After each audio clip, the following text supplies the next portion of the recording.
Producing a long track tornado. Casino. Yeah, there it is. It's a quarter mile west of I-44 right now. Mile wide debris ball. This is exactly the May 3rd track. Mile wide debris ball. It is a mile wide tornado, wedge violent F4. Huge debris cloud wrapped around it. Zoom tighter on that debris cloud. Cool. Right here. This is downtown Moore. It's crossing I-35 right now. This is 19th. This is South Air Depot Road. There it is. It's gone, Mike. Right here. That's the Plaza Towers Elementary School. We're right now. We're just north of 19th Street, south of 4th Street. With this area, there's like the golf course here on the south side of the road. We lost our children. We lost children, and that is the hardest thing. Being a father, to just stand here and tell you about.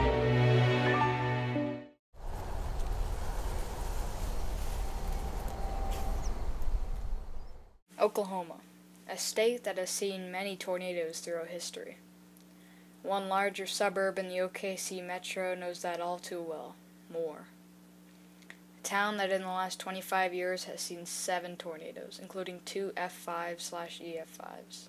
One in 1999 and another in 2013, alongside an F4 in 2003. In this video we cover the May 20th, 2013 Moore EF5, the last EF5 we've seen so far. This tornado only tracked 13 miles, but the events that transpired during those 13 miles were devastating. This tornado has been well photographed and documented. However, few to no videos exist breaking down the meteorological setup, the tornado, and its aftermath. That's what this video is. Let's begin. The 2013 storm season was the least active on record. Leading up to May of 2013, 234 tornadoes touched down in the 4 preceding months. Comparatively, 2 years earlier in 2011, 1,041 tornadoes touched down in the same time period. And in 2012, 618 were recorded in the same amount of time. What I'm trying to say is that, well, it was really below average. On May 19th, 2013, a big upper-level trough was beginning to dig in over the Central Plains, with winds at the 500 millibar exceeding 70 knots, creating sufficient wind shear. Temperatures over 90 degrees Fahrenheit were present across central Oklahoma, with low to mid-70s dew points also being present in the same areas. Cape, reaching 4,500 joules per kilogram, was present across northern Texas all the way to central Oklahoma. These ingredients came together to produce a tornado outbreak consisting of 28 tornadoes, touching down mostly in southern Kansas and central Oklahoma. One tornado would touch down around Lake Thunderbird east of Norman, and would be rated EF4, as it would debark trees leaving just stubs, and it would destroy many residencies, and at its peak, several well-constructed homes would be swept clean, killing 2. Another tornado touchdown struck the town of Kearney, Oklahoma, injuring 4. This tornado would be rated EF3. All other tornadoes on this day would be rated EF2 or below, and would cause no injuries or fatalities. On May 20th, all the same ingredients remained plentiful, as a stream of cold, dry air began tracking towards Oklahoma from the Rockies. The trough was still producing winds at the 500 millibar over 70 knots, retaining the significant wind shear seen the day before. Temperatures in the mid-90s and dews in the mid-70s were present across central Oklahoma through northern Texas. Cape, over 3,000 joules per kilogram, was lingering from the previous day, and a southwest moving cold front was tracking across the area, alongside a small outflow boundary created by the previous day's storms. These 2 factors enhanced storm development even further. The SPC released their Day 1 outlook containing a moderate risk of severe weather, accompanied by a hatched 10% risk for tornadoes across Oklahoma, southwest Missouri, and northwest Arkansas. At 1:10 p.m. Central Daylight Time, a tornado watch was issued for the areas inside the moderate risk.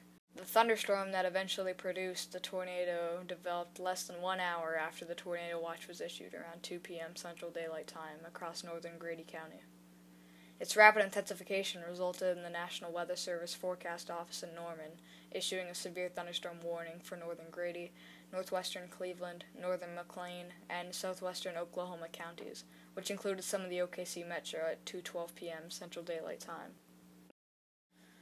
The thunderstorm quickly attained supercell characteristics, with rotation at the mid-levels of the storm's cloud structure becoming apparent, even before it was officially classified as severe. due to the significant amount of wind shear present over central Oklahoma. Due to the expected intensity of the storms, which were expected to be equal if not stronger in severity to the supercells that produced the 5 tornadoes in the area the day prior, Oklahoma City news outlets began their broadcast, including NBC affiliate KFOR-TV, or K4, who at the time was home to several professional storm chasers reporting for them. One of them was Reed Timmer. K4 was not the only news outlet, as many others suspended normal programming and went wall-to-wall weather coverage immediately after the tornado watch went into effect.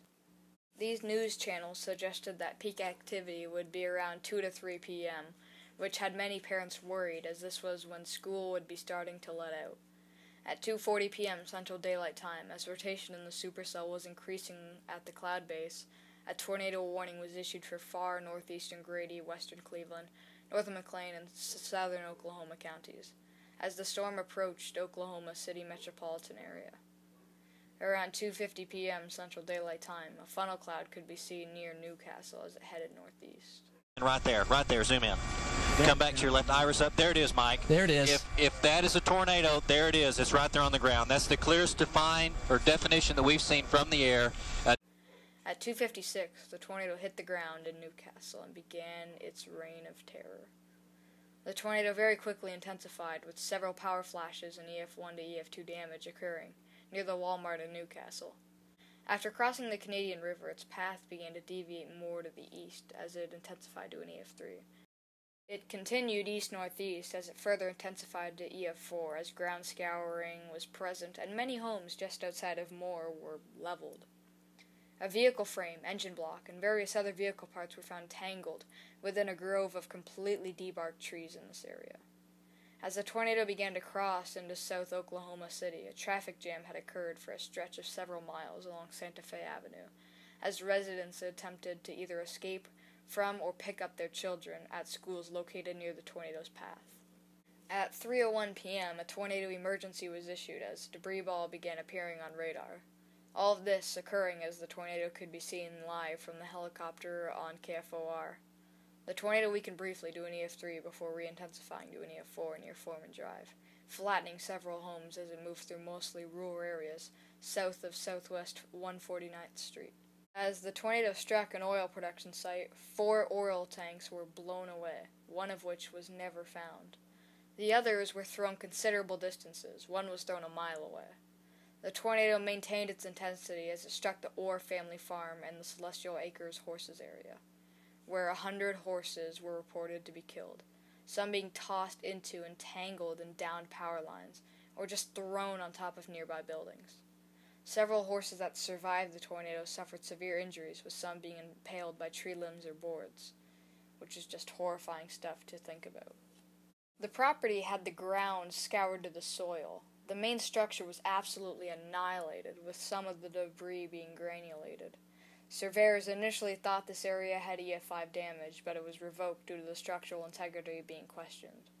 The tornado continued east, heavily scouring an open grassy field before slamming into Briarwood Elementary School, which was completely destroyed. Once again, the NWS initially rated this area EF5 once more, but further evaluation in a 2014 study published by the American Meteorological Society revealed evidence of poor construction at the school, and the rating was downgraded to EF4. Miraculously, no fatalities occurred at the school. One father rushed to the school just before the tornado hit, hoping to pick up his son early. As the tornado bared down on the school, he held up a wall and lots of debris off his son and his friends, no doubt saving their lives. I told him and the boys, if I go, you stay holding on. A cinder block wall had fallen onto my back, pinning my leg. This debris just started building up. I literally thought I was gonna be crushed. I was scared. I was really scared. I wasn't gonna come out at all.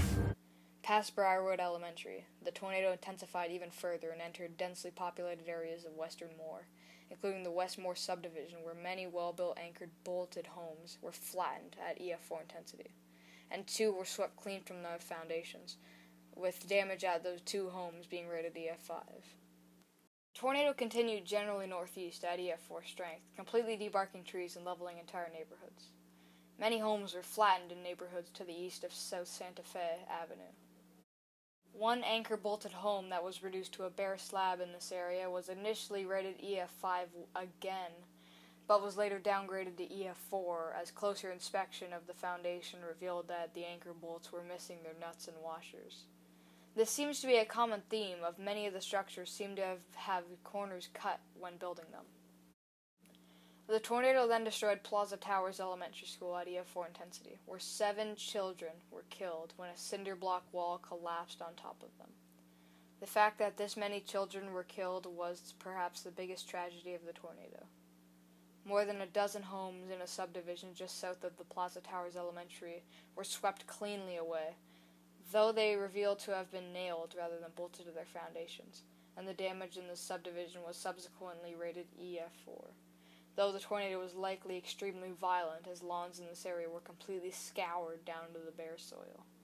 Entire blocks of homes were flattened. Trees were completely debarked and denuded. Vehicles were thrown and mangled, and the ground was severely scoured in residential areas nearby, with the damage also being rated EF4 in these areas. Most of the fatalities from the tornado occurred in the Plaza Towers neighborhood of Moore. Further to the northeast, at least a dozen cars were piled up against the front entrance of Moore Medical Center, which sustained EF4 damage. One car was lofted and thrown onto the roof. Many homes and neighborhoods near the medical center were completely destroyed, including a row of 4 well-built brick homes with anchor bolts that were swept away. The damage those 4 homes sustained was rated EF5. It is suspected that the tornado was only a high-end EF4, as the tornado pulled a small loop over these homes, indicating the damage was a result of the tornado being over this area for a long time. A bowling alley in the area was leveled, and a 7-Eleven, which was on the northern part of the damage path, was completely flattened, with 4 people being killed inside, including a 3-month-old infant. The nearby Moore Cemetery was heavily damaged as well. The tornado briefly weakened and caused EF3 damage to some other businesses near Interstate 35, before crossing and mangling several vehicles in the process. The tornado regained EF4 intensity on the other side of the interstate as it tore through several neighborhoods and destroyed numerous additional homes, though the EF4 damage swath was narrow at this point. A large grassy field between 2 subdivisions in this area was scoured to the bare soil, with wind, roads, structural debris, and several mangled vehicles strewn to the east.